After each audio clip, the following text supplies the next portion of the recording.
here's a good one. What can Marxism contribute to our modern day world? By Arni. It can contribute Venezuela, and it has.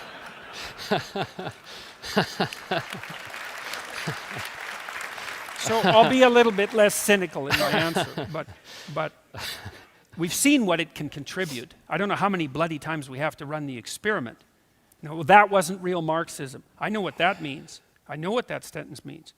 What that means is, well, if I was the dictator, with my profound understanding of Marx's real intent, and my universal benevolent compassion, uncontaminated by any proclivity towards darkness or sin, I would bring on the socialist utopia. That's what it means, fundamentally. And if someone says that and claims it, then you should get the hell away from them as fast as you possibly can. Okay, so Marx was concerned about inequality, and there are reasons to be concerned about inequality. But the problem with Marxism is that it lays the cause of equality at the feet of the fundamental institutions of the West. The free market, democracy, capitalism, patriarchy, the hated word. Inequality is not caused by the institutions of the West. That's wrong. Inequality is the fundamental rule of existence. And it's produced, the thing about the Western systems, every system we know produces inequality when it's run as an operative process. All of the systems produce inequality.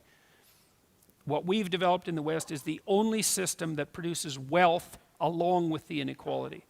And you might say, well, the wealth isn't equally distributed. It's like, that's true, hence the inequality.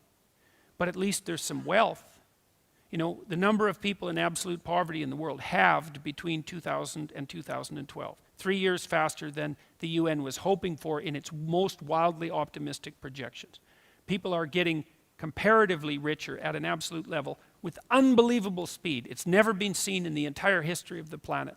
You know, first it happened in the West, obviously, including to Iceland, and even in the last, 75 years here, there's been an unbelievable increase in the standard of living, and now it's starting to happen everywhere else.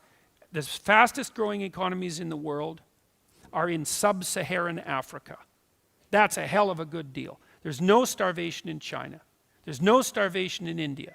And in the places in the world where there still is starvation, it's because of political reasons. It's not because there isn't enough food. It's because one group of people sets out to starve another group of people to death. It's not a matter of absolute privation. Or because of Marxism. Well, yes, or because of Marxism, right. I think the average Venezuelan has lost something like 17 pounds. You know, it's awful. It's absolutely awful.